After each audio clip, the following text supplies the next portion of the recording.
friends, my name is Sachin Bhardwaj, co-founder and director of Smile Education for All.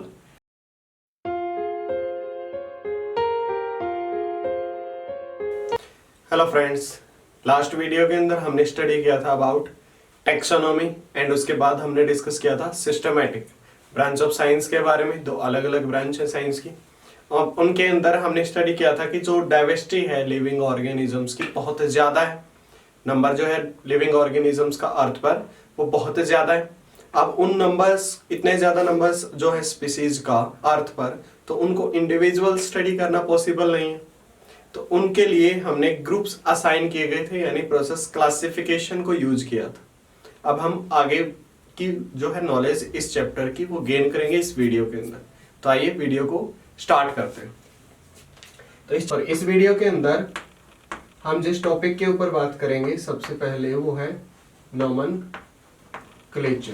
Taxonomy के अंदर 4 steps use किए गए थे: characterisation, identification, nomenclature and classification.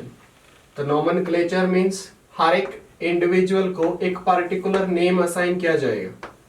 क्या किया जाएगा? एक पर्टिकुलर नाम दिया जाएगा। अब जो नोमेनक्लेचर की प्रोसेस होती है ये 2 टाइप की होती है। First one is vernacular and second one is scientific. कितने टाइप की है? 2 टाइप की, vernacular nomenclature and scientific nomenclature. अब जो वर्नेकुलर नोमेनक्लेचर है इसके अंदर क्या होता है, ऑर्गेनिजम्स जो है वो उनके लोकल एरिया के अंदर लोकल नाम से जाने जाते हैं। अब प्रॉब्लम क्या आती है कि हर एक एरिया के अंदर उस पर्टिकुलर ऑर्गेनिज्म का जो नाम है, लोकल नेम जो है वो अलग अलग होता है। तो इसके अंदर जो है वो प्रॉब्लम्स आते हैं आपस में डिस्कशन करने में। मींस एक ऑर्गेनिज्म को इंडिया के अंदर ही बहुत सारे नामों से जाना जाएगा, तो आपस में किस ऑर्गेनिज्म के बारे में बात हो रही है वो अच्छे तरीके से हम समझ नहीं पाएंगे। तो इसलिए क्या यूज किया गया नोमेनक्लेचर के लिए? Scientific method. साइंटिफिक मेथड का जो बेनिफिट है वो क्या है कि हर एक ऑर्गेनिज्म को एक ही नाम असाइन किया गया, one name for each organism. हर एक ऑर्गेनिज्म को चाहे वर्ल्ड के किसी भी पार्ट के अंदर हम चले जाएं एक ही नाम दिया मिलेगा। और ये जो रूल्स है साइंटिफिक नोमेनक्लेचर के लिए या साइंटिफिक नोमेनक्लेचर के लिए जो रूल्स दिए गए वो दिए थे साइंटिस्ट कैरोलस लिनियस ने। किसने दिए थे? कैरोलस लिनियस ने। अब इसने क्या दिया था? Binomial system of nomenclature. Binomial system of nomenclature. Clear? Carolus Linnaeus ने क्या दिया था? Binomial system of nomenclature. तो अब बाइनोमियल सिस्टम ऑफ नोमेनक्लेचर क्या हो? तो हमने पढ़ा था कि टेक्सोनॉमी के अंदर ऑर्गेनिजम्स को 4 स्टेप्स को यूज किया जाएगा: characterisation, second one identification, third one nomenclature and fourth one classification. तो ये जो टेक्सोनॉमी है ये अरेंजमेंट है, जो ऐसी साइंस जिसके अंदर हम मेथड्स के बारे में, प्रिंसिपल्स के बारे में स्टडी करते हैं। ऑर्गेनिजम्स को एक ग्रुप असाइन किया जाता है, that is known as taxonomy. और टेक्सोनॉमी के हर एक स्टेप को पर कोई ना कोई कैटेगरी प्रेजेंट होती है जिसको नाम देते हैं टेक्सोनॉमिकल कैटेगरी। क्या नाम दिया जाता है? Taxonomical categories. अब ये जो टेक्सोनॉमिकल कैटेगरीज होती हैं इसकी एक complete arrangement that is known as taxonomical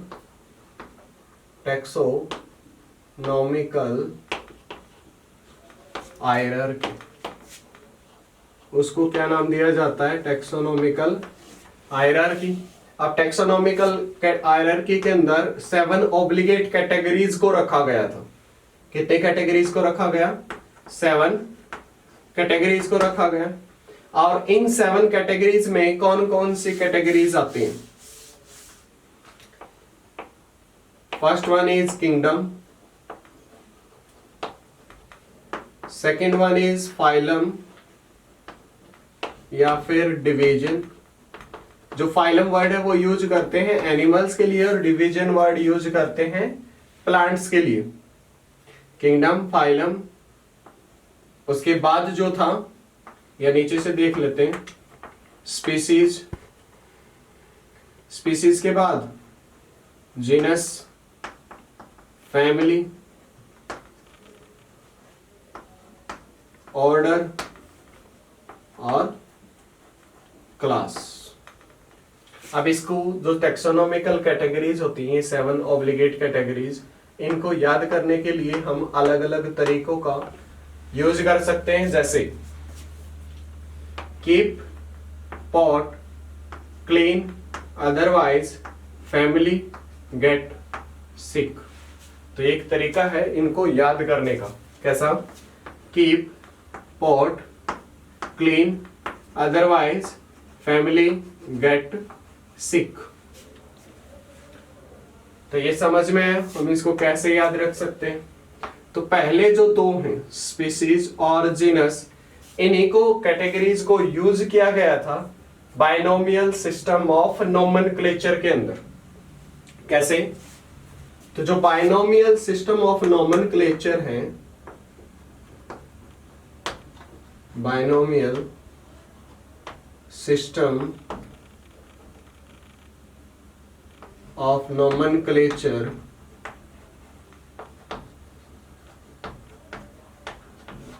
जो बाइनोमियल सिस्टम ऑफ नोमेनक्लेचर है, इसके अंदर कैरोलस लिनियस ने किन किन कैटेगरीज का यूज किया?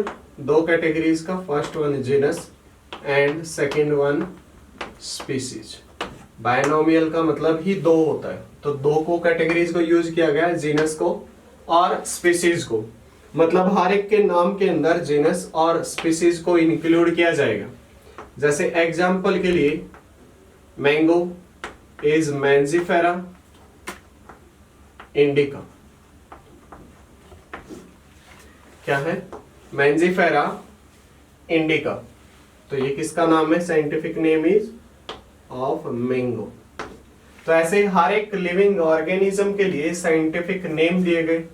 अब ये साइंटिफिक नेम असाइन करते टाइम कुछ न कुछ रूल्स को फॉलो किया जा रहा था। अब उन रूल्स में क्या क्या आते थे? पहला कि हर एक के साथ जो है वो 2 कैटेगरीज इन्वॉल्व होंगी, first one genus, second one species.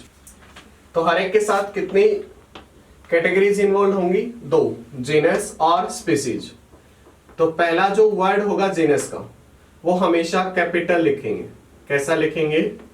Capital लिखेंगे, जबकि स्पीसीज के सारे वर्ड जो है वो कैसे लिखे जाएंगे? स्मॉल लेटर्स में। क्लियर? जनरली लैटिन लैंग्वेज को जो है वो यूज किया जाता था और लिखते टाइम जो है वो इटैलिक्स लैंग्वेज के अंदर लिखा जाता था, यानी जो ये वर्ड्स होते हैं इनको थोड़ा सा टेढ़ा कर दिया जाता है। और जीनस को सेपरेटली और स्पीसीज को सेपरेटली अंडरलाइन किया जाता है जब किसी भी पर्टिकुलर लिविंग ऑर्गेनिज्म का नाम लिखा जाता है। जैसे एग्जाम्पल के लिए ह्यूमंस। ह्यूमंस का जो साइंटिफिक नेम है दैट इज होमो सैपियंस। तो इसके अंदर जो होमो है वो जीनस है, सैपियंस जो है वो क्या है? स्पीसीज। क्लियर? तो ये तो थे किसी भी पर्टिकुलर लिविंग ऑर्गेनिज्म का नाम लिखते टाइम।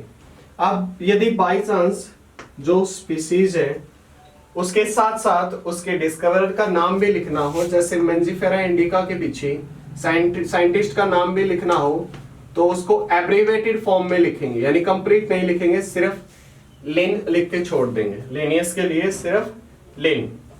यहां तक बात समझ में आई? तो ये सब किसके अंदर इंक्लूड किया जाएगा? बाइनोमियल सिस्टम ऑफ नोमेनक्लेचर के अंदर। समझ में आई 4 के 4 रूल्स? 4 रूल कौन कौन से थे? पहला कि 2 वर्ड होंगे, पहला जीनस के लिए, दूसरा स्पीसीज के लिए। जीनस जो है वो फर्स्ट लेटर जो है वो कैपिटल लिखा जाएगा, जबकि स्पीसीज के लिए सारे के सारे लेटर स्मॉल होंगे।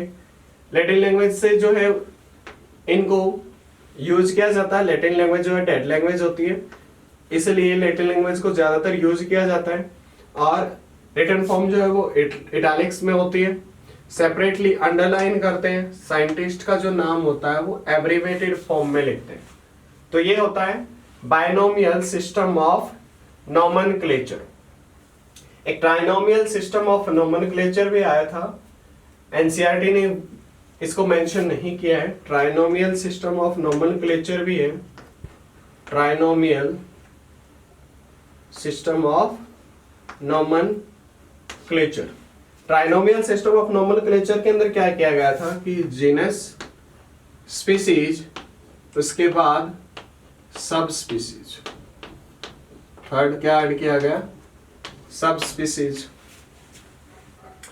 जैसे गोरिल्ला गोरिल्ला गोरिल्ला, कॉर्वस स्प्लेंडस स्प्लेंडस, जो क्रो होता है उसका साइंटिफिक नेम कॉर्वस स्प्लेंडस स्प्लेंडस। तो यहां तक समझ में आया। ट्राइनोमियल सिस्टम ऑफ नोमेनक्लेचर के अंदर जीनस, स्पीसीज और सब स्पीसीज इंक्लूड हुई थी, जबकि बाइनोमियल सिस्टम के अंदर सिर्फ और सिर्फ जीनस और स्पीसीज को इंक्लूड किया गया था। तो अभी देख लेते हैं कुछ लिविंग ऑर्गेनिजम्स का साइंटिफिक नेम। तो जो नोमेनक्लेचर है बाइनोमियल सिस्टम ऑफ नोमेनक्लेचर, उसके हिसाब से कुछ स्पीसीज का जो है वो हम नाम देख लेते हैं। जैसे potato, potato, what is the scientific name of potato is solanum tuberosum. ये क्या है, साइंटिफिक नेम ऑफ पोटैटो। जैसे humans, what is the scientific name of humans, homo sapiens. यहां तक बात समझ में आई।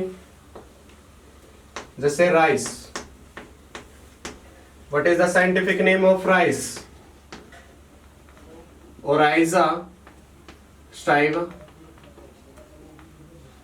कैपिटल नहीं, स्मॉल लिखना है हमें, सेपरेटली अंडरलाइन करने ऐसे। Scientific name of rice, oryza sativa. Clear. Mango, Mangifera, Mangifera indica. Line, Panthera Leo. Tiger, Panthera Tigris. अब यहां देखिए, जैसे एक और एग्जांपल ले लेते हैं, मेज, सोलेनम। मेज का जो साइंटिफिक नेम होता है वो होता है सोलेनम और नीग्रम, सोलेनम नीग्रम। क्लियर। तो यहां देखो, अब सोलेनम जो जीनस है उसके अंदर दो स्पीसीज आ गई, one is tuberosum and second one is nigrum. तो ऐसा जीनस जिसके अंदर एक से ज्यादा स्पीसीज आती हो, उस जीनस को नाम देते हैं पॉलीटिपिक। क्या नाम दिया जाएगा, पॉलीटिपिक। और जिसके अंदर, जिस जीनस के अंदर सिर्फ एक ही स्पीसीज इंक्लूड होती हो, जैसे एग्जांपल होमो सैपियंस, तो होमो के अंदर सिर्फ सैपियंस आती हैं, इस टाइप के जीनस को नाम देते हैं मोनोटिपिक। क्लियर। यहां तक बात समझ में आई। तो ये थे कुछ लिविंग ऑर्गेनिजम्स के scientific name binomial system of nomenclature के अकॉर्डिंग। इसके अलावा भी बहुत सारे हैं, जैसे ब्रिंजल, सोलेनम, मेलेजिनेला, और जो है और क्या हो सकता है, जैसे वीट, ट्रिटिका मस्टाइवम, या हाउस फ्लाई, मस्का डोमेस्टिका। यहां तक बात समझ में आ गई। तो अब नेक्स्ट वीडियो के अंदर हम टेक्सोनोमिकल हायरार्की के बारे में और ज्यादा जो है डिटेल में स्टडी करेंगे। आई होप आप लोगों को इस वीडियो के अंदर जितना कंटेंट हमने डिस्कस किया है वो समझ में आ गया हो। यदि समझ में आ गया तो वीडियो को लाइक करें, शेयर करें और अपने दोस्तों को साथ भी वीडियो को शेयर जरूर करें और हाँ, चैनल को सब्सक्राइब करना ना भूलें। Thank you.